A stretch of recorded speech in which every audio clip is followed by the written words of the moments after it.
اللہ کے رسول صلی اللہ علیہ وسلم نے حدیث میں ارشاد فرمایا کہ جب آدمی مر جاتا ہے تو اس کے عمل کا سلسلہ منقطع ہو جاتا ہے، لیکن 3 چیزیں ایسی ہیں جن کا اجر و ثواب جاری رہتا ہے۔ صدقہ جاریہ، یعنی ایسا کوئی کام کر کے جائے کہ جو اس کے لیے جاری رہنے والا صدقہ بن جائے۔ دوسرے، نیک اولاد جو اس کے لیے دعا کرے۔ تیسرے، وہ علم جس سے نفع اٹھایا جائے،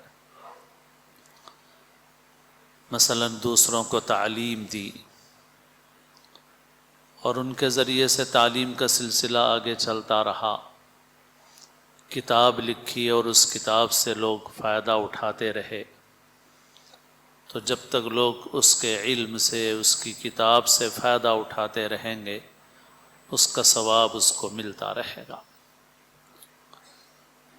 صدقہ جاریہ ایسا کام کر کے جائے کہ جس کا ثواب، جس کا اجر جاری رہے۔ اور اسی طرح سے احادیث شریفہ میں باخبر کیا گیا ہے کہ آدمی کوئی ایسا کام نہ کرے جو بجائے صدقہ جاریہ کے اس کے لیے مسلسل گناہ کا ذریعہ بن جائے۔ اس لیے حدیثوں میں فرمایا کہ جو کوئی اچھا طریقہ جاری کرے گا تو اس کو اس کا اجر ملے گا، اور جو لوگ اس طریقے پر بعد میں عمل کرتے رہیں گے ان کا بھی اجر ملے گا، اور جو کسی برے طریقے کو جاری کرے گا تو اس کو گناہ ہوگا، بعد میں جو لوگ اس طریقے پر چلیں گے اس کا بھی گناہ اس کو ہوگا۔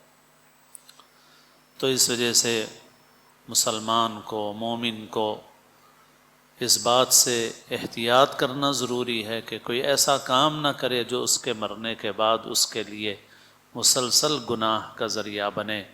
اللہ تعالی ہم سب کی حفاظت فرمائے۔